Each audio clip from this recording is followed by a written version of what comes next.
Hey, hello guys, welcome to the another lecture series on electric potential and capacitor. In the previous video, we discussed about electric potential at a point due to a sphere carrying a charge and also electric potential at a point due to a electric dipole. And we also drew the graph of electric potential versus distance, which is very important. Alright, so in this video, we're going to discuss about equipotential surface, which is again very important for board and also for competitive exams. So let us try to understand what is the equipotential surface. Let's get started. So the first thing is equipotential surface. Equipotential surface. All right, so the name itself indicates equipotential basically means the potential is same everywhere, right? So equipotential surface means it is nothing but a surface where the potential is same at every point. Okay, so that is what is your equipotential surface is. So I can write equipotential surface is nothing but a surface passing through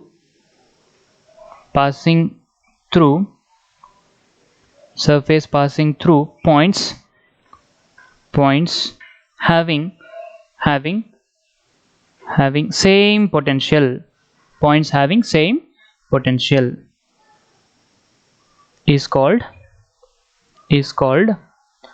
equipotential surface. I'll just write it as EPS. EPS basically means equipotential surface. All right, so now this equipotential surface has some important properties. Okay, and also after discussing the important properties of equipotential surface, we will discuss the shape of equipotential surface due to a point charge and due to a line charge and due to a sheet of charge, okay, and due to a sphere carrying a charge. So we'll take different bodies carrying a charge and we will try to draw the equipotential surfaces due to those bodies. Okay, all right, so now we will discuss important properties of equipotential surface.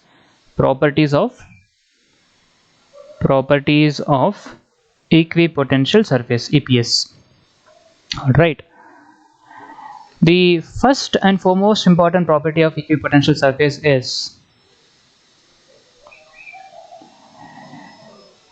equipotential surface is always perpendicular to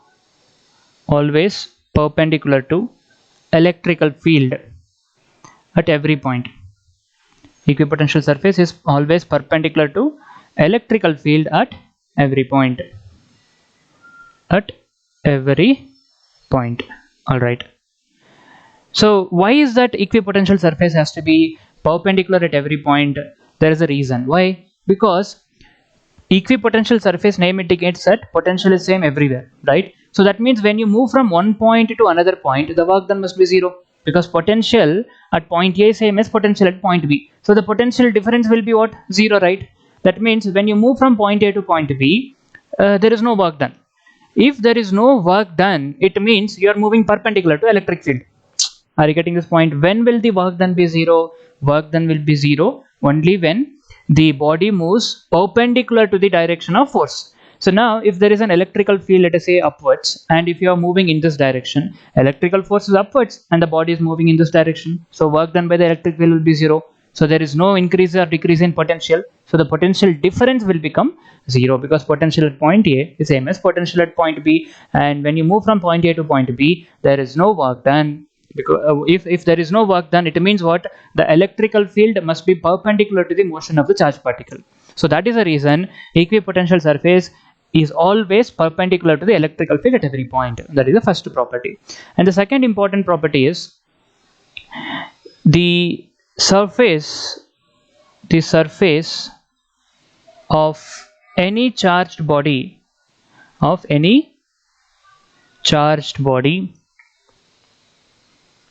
is not any charged body. We will take a surface of any charged conductor. Surface of any charged conductor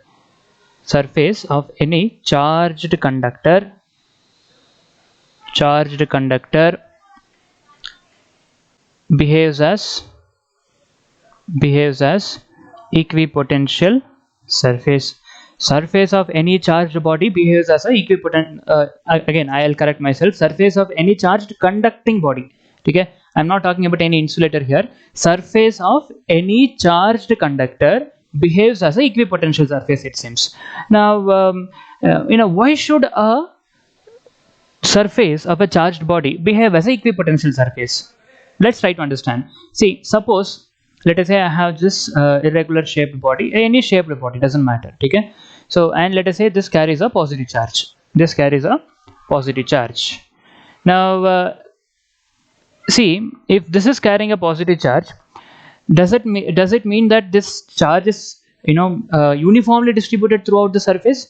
Not necessary. Not necessarily that the charge has to be distributed uniformly. If it is a uniformly shaped body, for example, if it is a perfect sphere, then the charge will be uniformly distributed throughout. But I have taken irregular shaped body, okay, and it's not necessary that the charge has to be distributed uniformly. I'll tell you the reason for that also. Let us say now at this point, in this region, the potential is very high. In this region, the potential is very high. Then what will happen? Since the potential is high at this point, the charges will start going from high potential to lower potential. In this region, if the potential is less, then the charge automatically will go from higher potential to lower potential. In this way, since it's a conductor, the charge can go from one place to another place easily, right? So therefore, if the potential at one region on the surface of the conductor is greater than the potential on the other region, automatically the charge will start moving from the higher potential region to lower potential region, such a way that the potential everywhere on the surface of a conductor becomes equal. Okay, so that is why the surface of any charged conducting body will behave as a equipotential surface. Okay, very important thing. And now is that I said that the surface of any charged conducting body behaves as an equipotential surface. That means the electrical field must be perpendicular to the surface of a charged body, conducting body I'm talking about. Okay, suppose if this is a insulator, okay, then though the potential at this point is greater, the charge cannot start moving to the lower potential region, because the body is an insulator. It will not allow the charge to get redistributed. So only a surface of a charged conductor can behave as an equipotential surface. Okay, remember that. Now third point is the work done to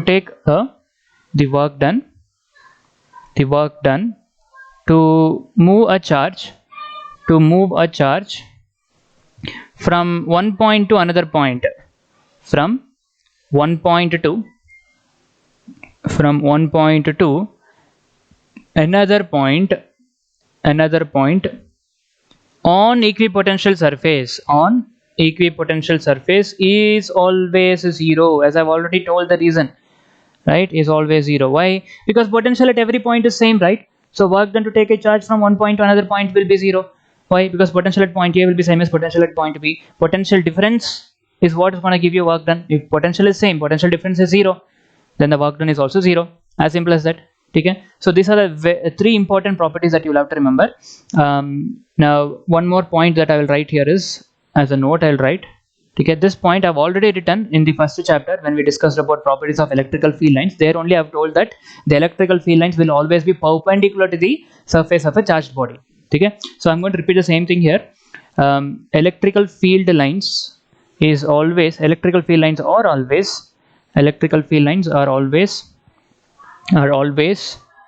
perpendicular to the surface of a charged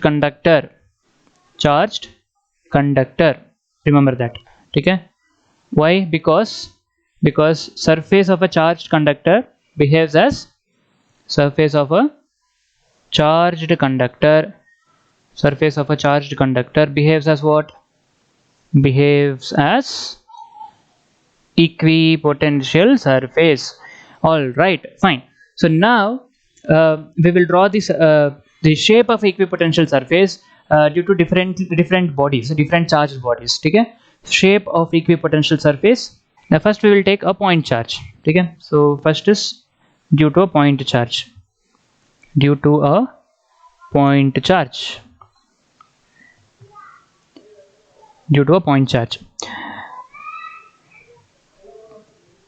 Let us say we have a charge q here.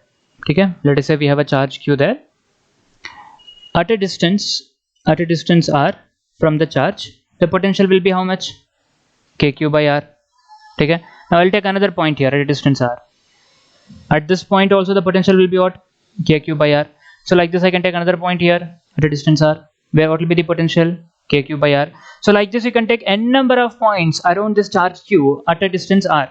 You can take n number of points. You have a charge q, n number of points you can take around this charge q at a distance r everywhere. So everywhere the potential will be k q by r. Okay? So like this you can visualize a sphere. Okay? You can visualize a sphere where the charge is at exactly at the center, and everywhere on the sphere the potential will be same. Okay, so that means what? The shape of equipotential surface, due to a sphere, due to a charge, will be a concentric spheres. Okay, so I'm going to draw that here. Now we can see.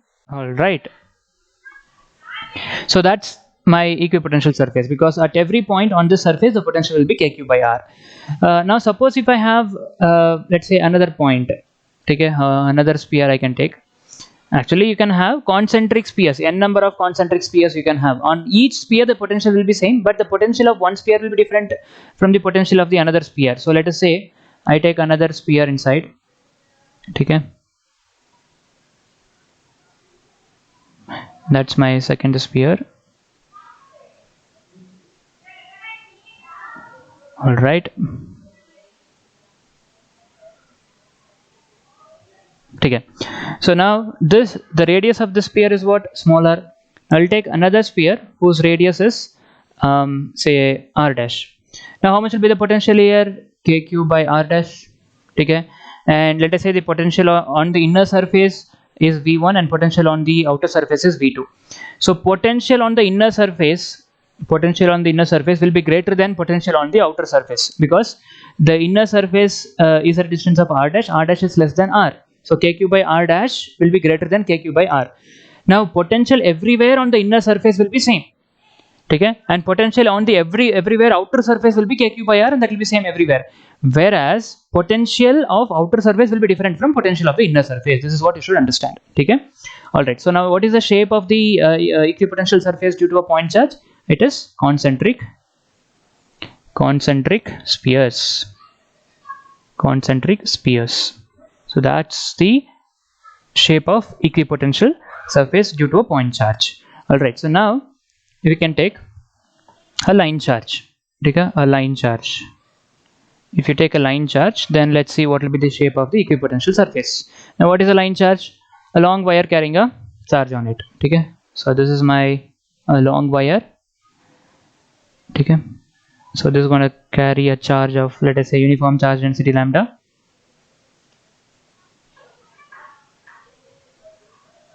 Since it's a very long wire, I'm just going to put dot lines at the end just to indicate it's a very long wire.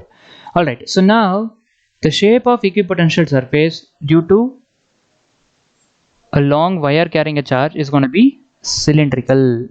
All right, so now you can see I have taken two cylinders, concentric cylinders, you can say, whose axis is the wire. Okay, now if I say this wire is positively charged, okay, this wire is positively charged, then electrical field due to this wire will be radially outwards.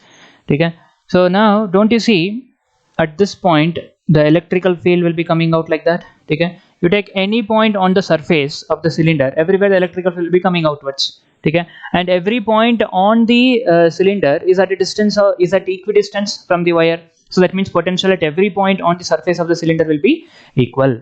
Okay, so that means the entire surface of the cylinder is going to behave as a equipotential surface. Okay, so let us say potential here is v1, and that's your electrical field coming out, and the same electrical field will also come out from here. Let us say the potential of the outer surface is v2. Okay, so now we can easily see that v1 will be greater than v2, because v1 is very close to the wire. So that means you have done a lot of work to come from to take a unit charge from infinity closest to the wire. So when the point is very close to a wire, the potential at that point will be much greater.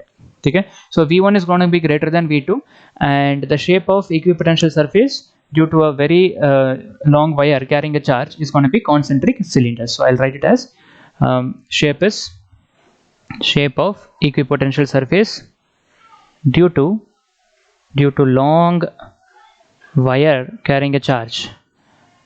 Wire carrying charge is concentric cylinders, concentric cylinders, or you can say cylinders having the same axis. Okay, all right. So then if you take a thin sheet of charge due to thin sheet of charge, due to thin sheet of charge. Okay, so now let us take a positively charged sheet of positively charged sheet. So this is positively charged. Okay, positively charged, and the electrical field due to this positively charged sheet will be coming out radially outwards like that. Okay, and now if you consider a plane here, don't you think this plane is perpendicular to the electrical field line? Okay, electrical field line will come here and it will enter and go out like that. Okay, so the electrical field lines will be perpendicular to this plane. You can consider another plane here.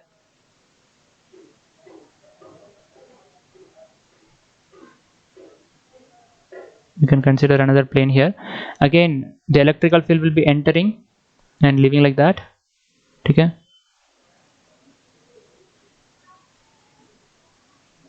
so again you can see the electrical field lines are perpendicular to this plane. So that means what? Both the planes that I have taken here are equipotential surfaces. Okay, so because equipotential surfaces are always perpendicular to the electrical field. Alright, so that means if I say the potential of this is V1 and potential of this is V2, again V1 will be greater than V2 because V1 is much closer to the positively charged plate. Okay, so as you go closer and closer to the charged body, the potential will keep on increasing. Okay, this is the point that you have to remember. Now similarly, if you take a sphere carrying a charge, okay, if you take a sphere carrying a charge due to sphere carrying charge, don't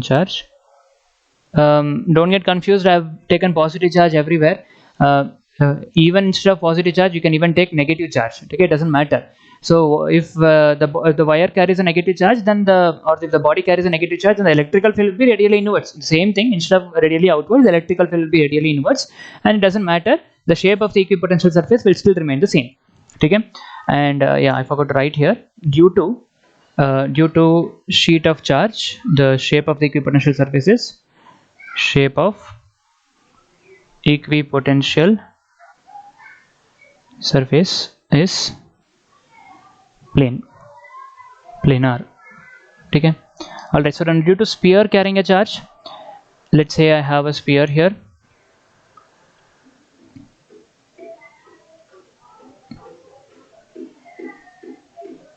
So the radius of the sphere is r, and let us say it carries a positive charge q. Okay, now again, if you are at a distance r from the sphere, the potential is what? Kq by r. Correct, we have done this in the last video, right? So now this is somewhat behaving like a point charge only, right? So therefore the equipotential surface due to this sphere carrying a charge is also a concentric spheres. So this is outside, this is true outside. Okay, concentric spheres again. What if we go inside? What will be the shape of equipotential surface inside? Try to understand. Potential inside the sphere is what?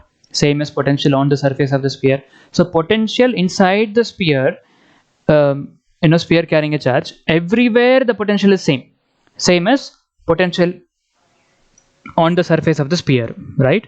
So therefore it doesn't matter, there is no particular shape for equipotential surface inside the conductor carrying a charge. Okay, because inside the conductor carrying a charge, especially inside the sphere, in this case inside the sphere carrying a charge, the potential everywhere is the same as potential on the surface of the sphere. So therefore there is no particular shape for equipotential surface. Any random shape that you take is a equipotential surface only. Okay, any surface that you take inside a conductor carrying a charge, every shape is a equipotential surface only. Okay, so therefore I'm going to write outside shape of equipotential surface is concentric spheres outside the conductor conductor and equipotential surface can be of any shape, can be of any shape inside, can be of any shape inside the conductor as potential is same everywhere inside, as potential is same everywhere inside. Okay, all right. So now is that we discussed about equipotential surface, the properties of equipotential surface and shape of equipotential surface due to different bodies carrying a charge. We will do one more extra thing, that is finding the relation between potential difference and electric field. Okay, so relation between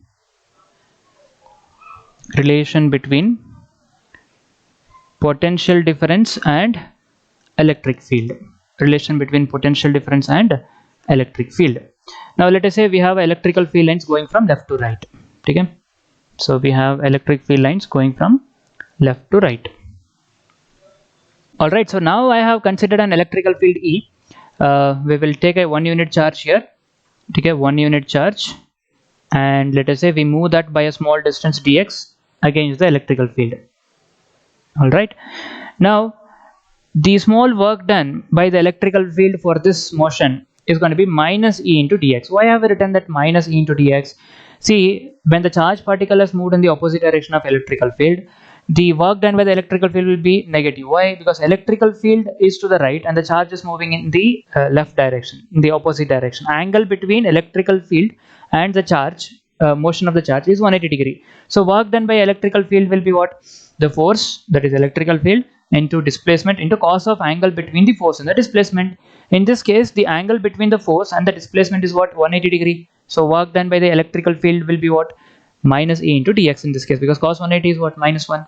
Okay, so therefore I have got dw, work done by the electrical field, as minus E into dx. But what is that work done? Is nothing but increase in potential, right? So dv is equal to minus E into dx. dv is equals to minus E into dx. So therefore I can write this electrical field as minus dv by dx. Okay, I can write the electrical field as minus dv by dx. All right, so this minus sign here indicates that if dv is positive, electrical field is negative, which means what? Suppose if the potential is increasing, if dv is positive, change in potential is positive, it means you are moving in the opposite direction of electrical field. If dv is positive, E will be negative. So that means when you move against the electrical field, the potential will increase. That then electrical field is negative, which means you are moving against the electrical field. Suppose if dv is negative, change in potential is negative, that means we are moving in the direction of electrical field. Then if dv is negative, then E will become positive. Why? Because if dv itself is negative, then minus into minus will become positive. So then the electrical field will become positive, indicating that you are moving in the direction of electric field. All right, so with this we will end this video. In the next video we will continue discussing about earthing, which is very important, and also how much charge will flow into a body when the body is earthed, how much charge will go out of a body when the body is earthed, okay, and also how the charge will get distributed on the surface of the body. All these things we'll discuss in the next video. Till then, have a happy learning. Thank you all. Bye bye.